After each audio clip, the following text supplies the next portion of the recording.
terça e quinta, o Gabriel faz isso para mim. Aí estou pegando esse camarada aí, sempre que ele está aqui, ele faz. E nós estaremos lendo a Bíblia, que está em Mateus, Evangelho de Mateus, no capítulo número 5. Evangelho de Mateus, capítulo número 5. E nós vamos ler apenas o versículo de número 13. Só o versículo de número 13. Mateus, capítulo 5, versículo de número 13. Já está no telão, mas é bom procurar para não perder intimidade com a Bíblia. Os que encontraram, digam amém. Amém. Eu vou ler no telão, depois eu vou contar até 3, vocês vão repetir a leitura também no telão para ficar igual. Vós sois o sal da terra. Se o sal for insípido, com que há de salgar? Para nada mais presta, senão para ser lançado fora e ser pisado pelos homens. No 3, 1, 2, 3. Vós sois sal da terra, e se o sal for insípido, com que se há de salgar? Para nada mais presta, senão para lançar fora e pisado pelos homens. Sentai-vos adorando ao Senhor. Terça-feira geralmente é ensinamento bíblico. E o tema dessa ministração é características do cristão. É o tema. Características do cristão. Qual o tema da mensagem? 1, 2, 3. Características do cristão. Quais são as nossas características? Primeira característica: como santos, separe-se do mundo. Primeira característica: como santos, precisamos separar-se do mundo. O mundo não são as pessoas. O mundo é a organização dominada pelo diabo que se opõe a Deus e a sua obra. E nós, como santos, pastor, nós somos santos? Por que nós somos santos? Porque nós fomos santificados em Cristo. Santidade aqui não tem nada a ver com perfeição. Essa santidade aqui fala de separação. Exemplo: esses pedestrais são separados, são santos. Por quê? Foram separados para a obra de Deus. Aquela bateria é santa. Por que ela é santa? Quando ela foi comprada, ela foi separada para Deus. Essas cadeiras que vocês estão sentando, elas são santas, porque foram separadas. A nossa santidade é assim: nós fomos separados do mundo para Deus. Então a primeira característica, como santos, separe-se do mundo. Romanos 1,7, por favor. Romanos 1,7. Olha lá. A todos os que estáis em Roma, amados de Deus, chamados santos, graça e paz de Deus, nosso Pai e do Senhor Jesus Cristo. Chamados santos. Bota também Gálatas 1,5. Gálatas 1,5. No 3 vocês vão ler 1, 2, 3. Ao qual glória para todos sempre. Amém. A qual glória para todos sempre. Amém. Perdão, é Gálatas 1,15. Erro meu. Gálatas, eu vi que não tinha nada a ver. Ah, sim. No 3, 1, 2, 3. Mas quando aprouve a Deus, que desde o ventre da minha mãe me separou e me chamou pela sua graça. Olha que delícia. Paulo separado desde o ventre da mãe. Vocês conhecem a história. Que quando ele vai para Damasco para aprisionar os crentes, e que só aparece para ele, e ele ouve a voz do Senhor, cai, fica cego, ouve a voz do Senhor. Depois, quando o Senhor manda Ananias e a rua chamada à direita para encontrar Saulo de Tarso, que Ananias fica apavorado, o Senhor diz assim: não temas, porque vou te mostrar que ele é um vaso escolhido, e o quanto ele padecerá pela minha obra. Então, mas quando aprove a Deus, que desde o ventre da minha mãe me separou e me chamou pela sua graça. Então, santo desde o ventre da mãe. Segunda característica do cristão: como cristãos, sejam semelhantes a Cristo. Como cristãos, sejam semelhantes a Cristo. Quando for fazer alguma coisa, pensa: o que Jesus faria nessa situação? Qual seria a atitude de Jesus? Porque nós somos cristãos. E o que é ser cristão? Ser cristão é ser seguidores de Cristo. Ser cristão, em outras palavras, mini Cristo, Cristo pequeno, aquele que segue as pisadas de Cristo. Então, como cristão, sejam semelhantes a Cristo. Atos capítulo 11, versículo 26. Atos 11, 26. E sucedeu que todo um ano se reuniram naquela igreja, ensinaram muita gente. Em Antioquia foram os discípulos pela primeira vez chamados cristãos. Por que eles foram chamados de cristão? Porque as atitudes deles estavam sendo idênticas às atitudes de Cristo. E aí, pela primeira vez em Antioquia, eles foram chamados de cristãos. Romanos 8, 29. Romanos 8, 29. Porque os que dantes conheceu, também os predestinou para serem conforme a imagem do seu Filho. Conforme a imagem do seu Filho. A fim de que ele seja o primogênito entre muitos irmãos. Primogênito entre muitos irmãos. Então nós podemos dizer que Jesus, além de ser o nosso Senhor, Ele é o nosso irmão. Pastor, Ele é nosso irmão? Sim, porque Ele é filho legítimo de Deus. Nós não somos filhos legítimos de Deus, mas nós somos filhos adotivos de Deus. Deus tem 3 tipos de filho. Tem filho legítimo, Jesus. Filho por criação, que envolve todos os seres humanos, natureza, animais e tudo. E tem filhos por adoção. Os filhos adotivos são aqueles que entregam a vida a Jesus e o recebem como Senhor. Esses são os filhos por adoção.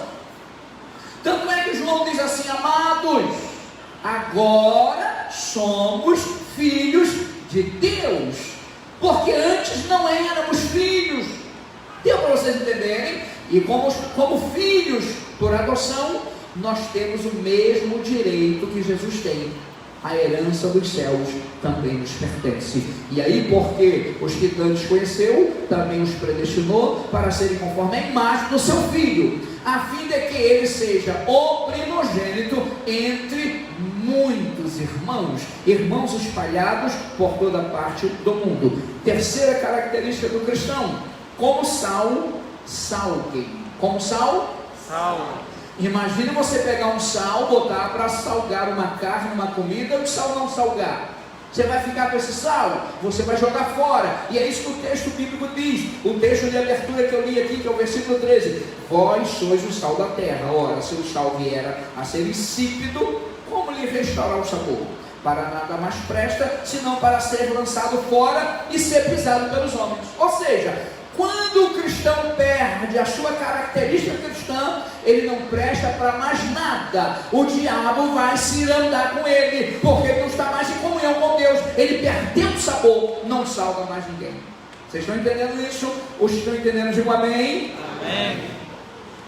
Quarta característica: como luz, brilhem. Como luz, brilhem. Imagina essa luz aqui sem brilhar, não presta. Então, como luz que somos, precisamos brilhar. A nossa luz precisa brilhar. Por favor, Mateus 5, 14 ao 16. Mateus 5, 14 ao 16. Vós sois a luz do mundo. Vós sois a luz do mundo. Não se pode esconder uma cidade edificada sobre um monte. Nem se acende a candeia e se coloca debaixo do alqueire, mas no velador, e dá luz a todos que estão na casa.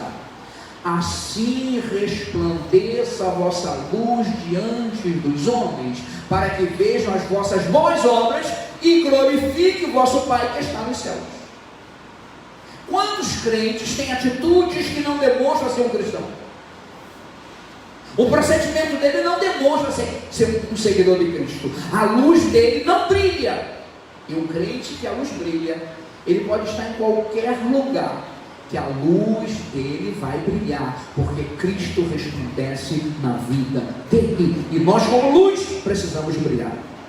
Quinta característica: como carta de Cristo, sejam legíveis.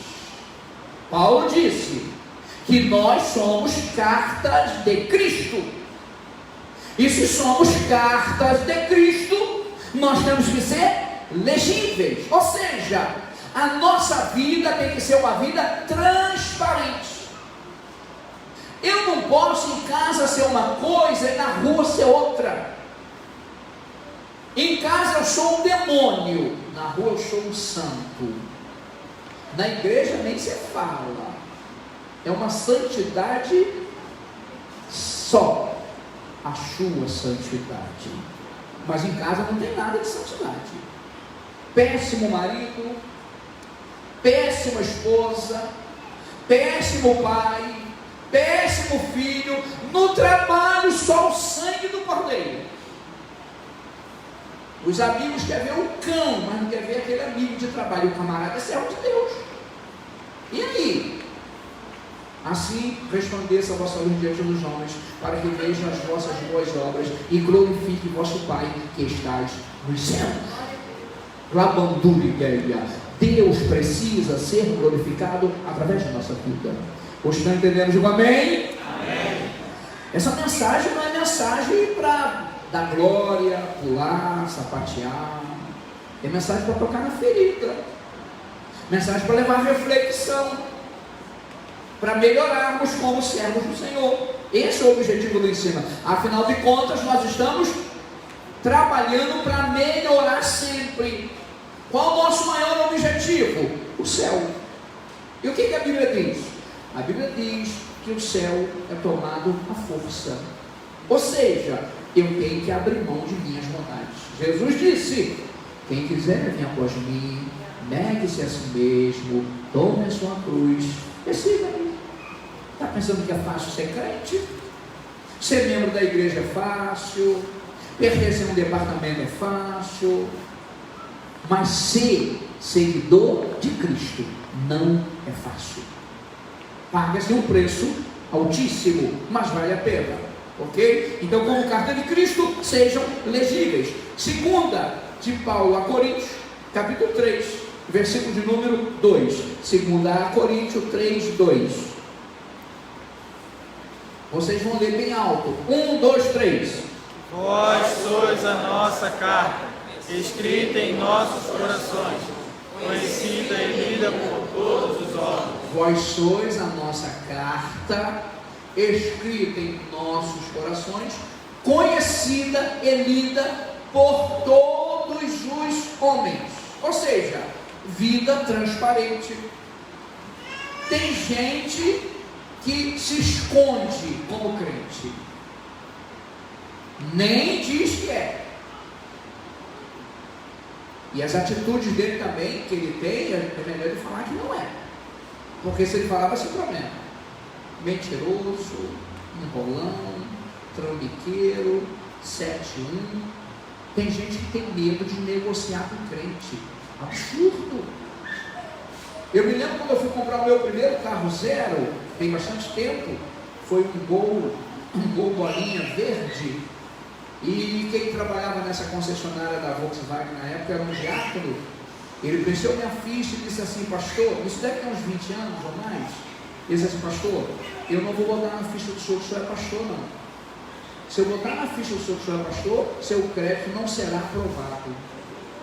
Que absurdo. Eu disse: sério, sério.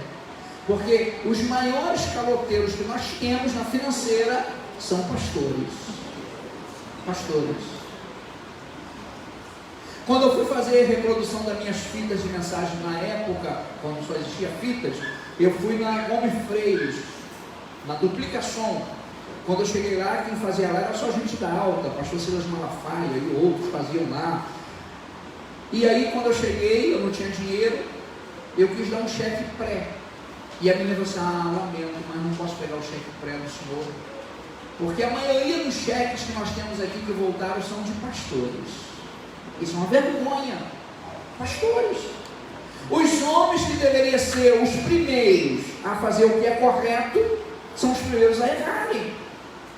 E aí mancha tudo. Claro que às vezes pode ser até pastorzinho, pastor fundo de quintal, que hoje qualquer um pode ser pastor. Você pode se autotitular. Mas eu vejo pastores que não é pastores que se auto-titularam, que o nome está aí manchado na sociedade, porque dá calote nos outros, compra, não paga. E aí? Como que essa pessoa tem uma vida transparente? É bom de ouvir isso? Não. Eu fico triste em ouvir porque eu sou pastor. Na verdade, eu às vezes tenho até vergonha de falar que sou pastor. Eu às vezes tenho vergonha de falar que sou pastor. Porque hoje ligo o nome do pastor a uma classe péssima, por causa de alguns procedimentos errados que existem aí, de alguns pastores. Isso é muito sério. Só que, diz a Bíblia, que cada um dará conta de si mesmo a Deus. Podemos levar muita gente para o céu, e se correr o risco a gente não chega. Cuidado com isso, tá? Prosseguindo, sexta característica: como lutadores, sejam corajosos e fortes. Como lutadores, sejam corajosos e fortes. Nós somos lutadores e nós precisamos ser corajosos, precisamos ser fortes. Não podemos abaixar a cabeça diante dos problemas. Os problemas vêm, as dificuldades vêm, mas em Cristo nós podemos todas as coisas. O apóstolo Paulo disse isso. Então leia, coloque aí para mim, por favor. Josué 1:9. Todo mundo conhece. Josué 1:9. Olha lá. Não te mandei eu, esforça-te, tem bom ânimo, não pasmes, nem te espantes, porque o Senhor teu Deus é contigo, por onde quer que andes. Então vamos manter a nossa coragem. Ainda dentro de ser forte e corajoso, 2 a Timóteo 2:3. 2 a Timóteo 2:3. Vocês leram 3, 1, 2, 3? Sofre, pois, comigo as aflições, como bom soldado de Jesus. Sofre, pois, comigo as aflições, como bons soldados de Cristo. Aí já está dizendo que nós não teremos boa vida. E hoje tem um ensinamento que o crente tem boa vida. Não temos. Nós estamos num campo de batalha. Paulo, ele disse a Timóteo foi pastor, jovem, com 22 anos de idade, Timóteo era pastor. E Paulo diz para Timóteo: sofre, pois, comigo as aflições, como bom soldado de Jesus Cristo. Se você é um bom soldado, você vai sofrer as aflições, mas você vai vencer em Cristo Jesus, porque Ele peleja as nossas batalhas. Se você desiste, é sinal que você não é um bom soldado. O bom soldado não desiste. O bom soldado, ele prossegue, ele vai avante, e no final ele canta o hino da vitória. Ok? Porque ele é forte e corajoso, como bom lutador. Sétima característica do cristão: como filhos, sejam obedientes. Como filhos, sejam obedientes. Qual pai que fica feliz com a desobediência de um filho? A mesma coisa Deus. Nós, como filhos, precisamos ser obedientes, obedecer à vontade de Deus. Tanto é que 2 Timóteo, 2 de João, capítulo 2, versículo 17, diz: o mundo passa, bem como a sua concupiscência, mas aquele que faz a vontade de Deus permanece para sempre. Nós temos um episódio bíblico de que Daniel com seus companheiros foram para a Babilônia, jovenzinhos. Chegou lá, resolveu não se contaminar com o manjar do rei. E aí? Tiveram problema? Daniel foi lançado na cova dos leões, mas Deus deu vitória. Sadraque, Mesaque e Abednego não quiseram se prostrar diante da imagem, foram lançados na fornalha de fogo ardente, mas sobreviveram, o nome de Deus foi exaltado. Aleluia! E aí quando você lê a história de Israel principalmente, você vai ver que Daniel já estava aposentado, com cerca de 84 anos, de boa vida na casinha dele, feliz da vida, bem de vida, já não estava mais trabalhando, e de repente o imperador dá uma grande festa, um grande banquete, e aparece na parede Mene, Mene, Tekel, Farsim. Todos ficaram apavorados, chamaram os sábios, adivinhos, astrólogos, ninguém conseguiu interpretar. Diz a Bíblia que a mãe do imperador disse: na época do seu pai tinha um homem, que se ele estivesse aqui, ele conseguiria interpretar esse negócio, porque nele havia o Espírito de Deus. Aleluia! Eu acho que esse homem ainda vive. A mãe disse. O nome dele é Daniel. Aí o imperador disse: procure por Daniel, traga Daniel aqui, porque aquele que me disser o significado, eu vou cobrir de ouro, de joias, eu vou dar muitos bens. Acharam Daniel velhinho, 84 anos, trouxeram Daniel. Daniel entra, lê, interpreta. Pesado foste na balança, e o reino passará de ti ainda hoje. Ele quis dar bens para Daniel. Daniel disse: não preciso, eu tenho o suficiente para eu viver. Eu não quero suas joias, não quero seu ouro, não quero nada de você. Eu só vim aqui para dar interpretação. E voltou para casa. E Daniel viveu em Babilônia. Babilônia representa o mundo. Mas tem um montão de crente hoje que não está sabendo viver no mundo. Vive no mundo e se contamina com o mundo, se envolve com o mundo. E a Bíblia diz que a amizade do mundo é inimizade contra Deus. Temos que ter muito cuidado. Então, como filhos, sejam obedientes, e Deus vai te honrar, com certeza. Por favor, 1 de Pedro, capítulo 1, versículo 13 ao 15. 1 de Pedro 1, 13 ao 15. Olha lá, 1 de Pedro. Jesus, liberta esse homem. O dedo dele não sai de Timóteo.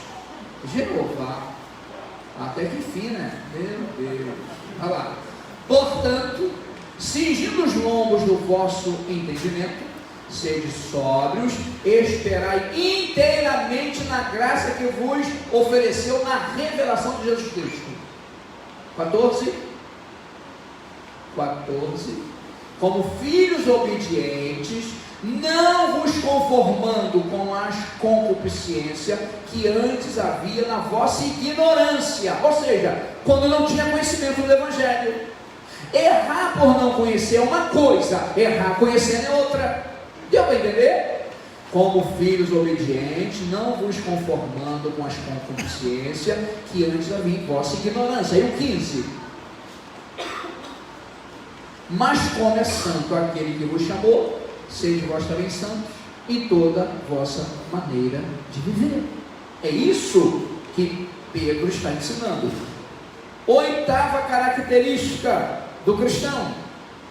Oitava, como filhos, trabalhem na vinha do Pai. Como filhos, trabalhem na vinha do Pai. A vinha do Pai é a igreja. Mas tem um montão de filhos hoje que não quer fazer mais nada na igreja.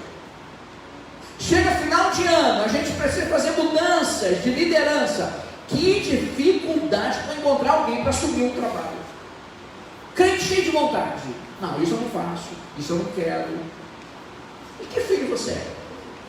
Como filhos, trabalhem na vinha do Pai. Glória. Aleluia! Não estamos trabalhando para mim. Eu não estou trabalhando para vocês. Nós estamos trabalhando para Ele. Glória ao Senhor. E trabalhar para Ele vale a pena. A Bíblia diz: tudo que eu fizer, eu tenho que fazer para a glória de Deus. Que comais, que bebais, que façais qualquer outra coisa, fazer tudo para a glória de Deus. E não é assim que acontece. Infelizmente existe hoje pessoas na igreja que querem trabalhar para si. Tudo que ele faz é para ele. Quer fazer para ser visto, para aparecer, puxa a brasa para a sua sardinha. Na igreja não tem isso não. Na igreja o objetivo é único. O que? O reino de Deus. Tudo aqui é para ele. Para ele, para ele e para ele. Mateus 21, 28. Mateus 21, 28. por favor. 21, 28, olha lá. Mas que vos parece? Um homem tinha 2 filhos, dirigindo-se ao primeiro e disse: filho, vai trabalhar hoje na minha vinha, bota 29. Dirigindo-se ao... Ele, porém, respondendo, disse: não quero. Mas depois, arrependendo-se, foi. Aí o 30, dirigindo-se ao segundo, falou-lhe de igual modo. Respondendo ele, disse: eu vou, Senhor. E não foi. Aí o 31, qual dos dois fez a de Deus?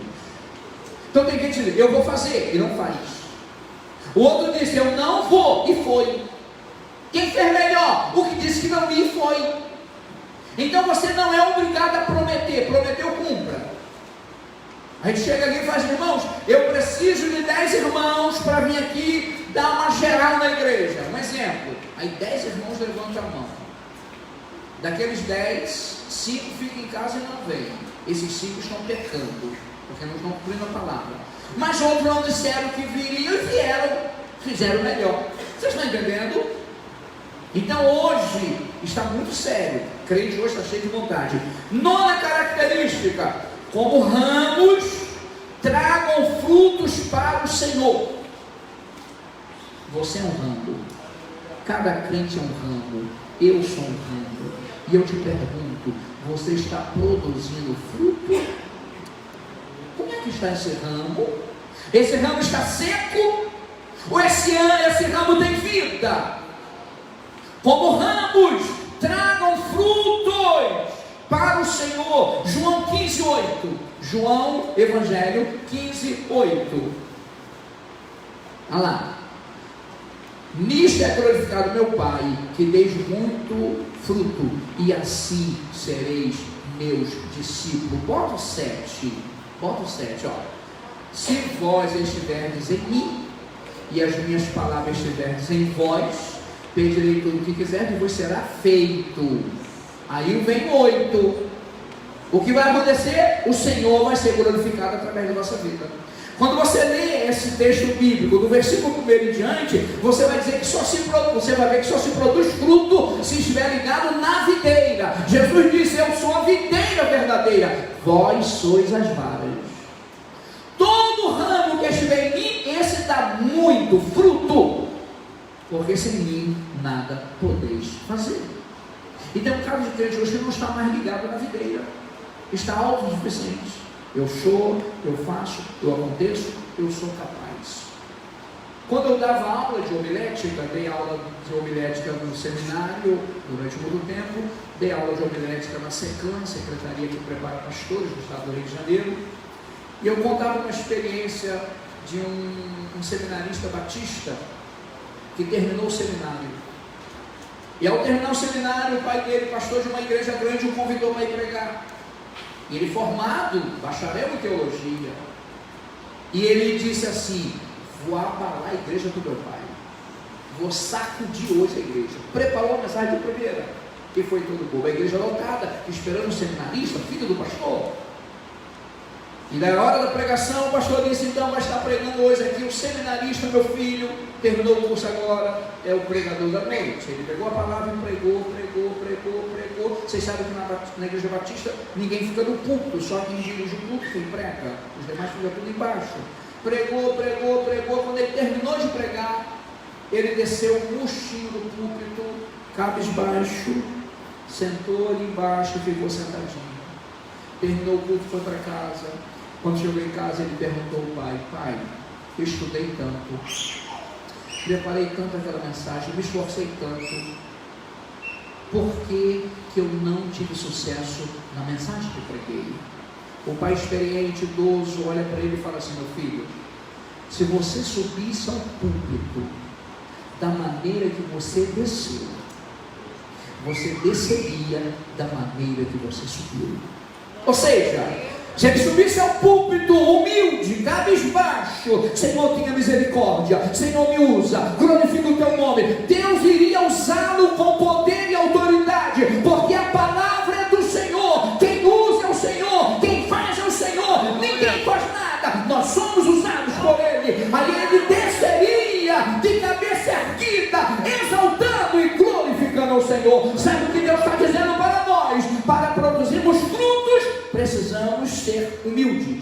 e reconhecer a soberania de Deus. Não bata no peito, porque a soberba precede a ruína. Deus não gosta da prepotência. Nós somos dependentes dele, totalmente dele. 10ª característica: como testemunhas, falem do Senhor. Como testemunha, fale do Senhor. Você não precisa conhecer a Bíblia profundamente para falar de Jesus. Você não precisa conhecer homilética, hermenêutica, oratória, retórica. Não, você só precisa ter experiência de salvação. Tem experiência de salvação? Fale de salvação. Então, como testemunhas, fale do Senhor. Lucas 24, 48. Lucas 24, 48. Olha lá. E dessas coisas sois vós testemunha. Fale da sua experiência, quem você era, quem você é, o que Deus já fez na sua vida. Testemunho de vida. Isso é falar de Jesus. 11ª característica, eu estou quase encerrando. Como servos, estejam à disposição do mestre. Que dificuldade, né? Como servos, estejam à disposição do mestre. Será que estamos à disposição do mestre? Será que o mestre pode me conduzir para onde ele quiser? Será que eu estou pronto a fazer a vontade de Deus? Seguir a orientação do meu mestre? Eu poderia contar algumas experiências dentro dessa área. Eu já fui dirigir igreja contra a minha vontade, mas para seguir a vontade do Senhor, e tive resultados. Porque quando você está no centro da vontade de Deus, as coisas acontecem. José estava no calabouço, mas no centro da vontade de Deus. José estava na prisão, mas no centro da vontade de Deus. Moisés estava no deserto, mas no centro da vontade de Deus. Aleluia. O que adianta estar no palácio fora da vontade de Deus? Então, como servos, estejam dispostos, estejam à disposição do mestre. João Evangelho, capítulo 15, versículo 14 ao 17. Evangelho de João, capítulo 13, versículo 14 ao 17. Achou aí, irmão? João 13, olha lá. Ora, se eu, Senhor e Mestre, vos lavei os pés, vós deveis também lavar os pés uns dos outros. Aí o 15, porque eu vos dei o exemplo, para que como eu vos fiz, façais vós também. Na verdade vos digo, que não é o servo maior que o seu senhor, nem o enviado maior do que aquele que o enviou. Aí o 17, se saber essas coisas, bem-aventurados sois, se fizerdes. Bem-aventurados sois não é por saber, mas é por fazer. Então não adianta no Evangelho conhecer teoria. Infelizmente, muitas pessoas evangélicas conhecem profundamente teoria, mas prática nada. Hoje o que está valendo mais é a teoria. Mas é a teoria que dá vida? Não, é a prática. Finalizando, concluindo a mensagem, Jesus disse que aqueles que ouvem as minhas palavras e as praticam serão comparados ao homem prudente que edificou a casa na rocha. Veio a tempestade, veio o vendaval e a casa ficou intacta. Mas aqueles que a ouvem e não as praticam serão comparados ao homem insensato, louco, imprudente, que edificou a casa na areia. Veio a tempestade e acabou com tudo. O que dá estrutura à vida cristã é palavra, é Bíblia. Mas não basta estudar, ler, não, é colocar em prática. Colocando a palavra do Senhor em prática, nós teremos vida abundante e teremos raízes. O que dá estrutura ao crente é a raiz, e a raiz vem com a palavra. E o tempo vai passando e você vai se enraizando mais. Por isso você vai ver alguns crentes que passam por cada problema Mas ele está alegre, está feliz, está adorando, não se desvia. Você não deixa de pensar nada, pastor, tanto que eu está assim todo feliz da vida, porque ele tem raiz. O que sustenta uma árvore não é o tamanho da árvore, não é a beleza da árvore. O que sustenta a árvore você nem vê, está lá embaixo na terra. Como que está a sua raiz? Você está enraizado na palavra? Você está enraizado em Cristo? Se você está enraizado, aconteça o que acontecer, você vai permanecer em pé para a glória do Senhor. A luz do Evangelho vai continuar brilhando na sua vida. Então nós vemos hoje aqui característica do cristão: como santos, separemos do mundo; como cristão, sejam semelhantes a Cristo; como sal, salvem; como luz, brilhe; como carta de Cristo, sejam legíveis; como lutadores, sejam corajosos e fortes; como filhos, sejam obedientes; e como filhos, trabalhem na vinha do Pai; como ramo, tragam frutos para o Senhor; como testemunha, fale do Senhor; como servos, estejam à disposição do Mestre; e como peregrinos, que é o último, eu termino, como peregrinos, abstenha-se das paixões carnais. Último ponto. Como peregrinos, abstenha-se das paixões carnais. 1 de Pedro 2,11. 1 de Pedro 2,11. E é o encerramento. Amados, peço-vos como a peregrinos e forasteiros, que vos abstenhais das concupiscências carnais, que combatem contra a alma. Que combatem contra a alma. Porque a vontade vem da alma, sentimentos vêm da alma. Tanto é que Ezequiel 18,4 diz: a alma que pecar, essa morrerá. A vontade vem da alma. Se vocês observarem, animais têm vontade? Tem fome, tem sede, tem tristeza, tem alegria, sente dor por causa da alma. Mas o animal não sente necessidade de Deus, porque ele não tem espírito. A antropologia diz isso. Nós temos alma, mas temos espírito também. O nosso espírito enche a nossa alma de energia, e a nossa alma sobrevive à morte. Por isso que o ser humano precisa de Cristo, para quando morrer, ter direito à vida eterna. Senão ele vai ter a morte eterna. E para minha alma não dominar o meu espírito tem que estar fortalecido. E para o meu espírito estar fortalecido, eu tenho que orar, ler Bíblia, jejuar e manter comunhão com Deus. Se eu alimento mais a minha alma vai ficar forte. E a minha alma ficando forte, eu vou satisfazer a vontade da alma. Mas se eu alimento o meu espírito vai ficar forte, e a minha alma não terá domínio sobre mim. A vontade vai vir, mas o espírito vai dominar. Amados, peço-vos como peregrinos e forasteiros, que vos abstenhais da concupiscência carnais, que combatem contra a alma.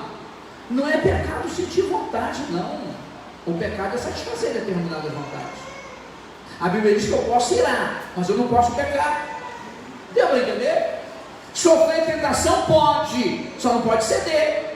Tem aquele hino? Tentado não ceda, ceder é pecar, melhor e mais nobre será triunfar. Coragem, ó crente, domina o teu mal, Deus pode ter queda fatal. Então eu posso ser tentado, só não posso ceder à tentação. E aí, finalizando, um dos pais da igreja disse que ao ser batizado, a gente morre para Cristo e morre para o mundo e vive para Cristo.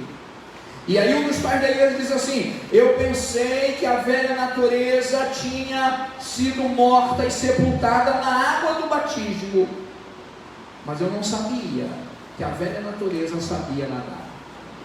Então, amigo, a sua velha natureza continua dentro de você, continua dentro de mim. Ela sabe nadar, ela nadou. Então não deixe ela te dominar. Quantos aprenderam alguma coisa nesta noite? Digo amém! Amém! Terça-feira tem mais. Toda terça ensinamento, você em casa acompanhando, que Deus abençoe. Estou trabalhando para lançar essa transmissão também no nosso YouTube, tá bom?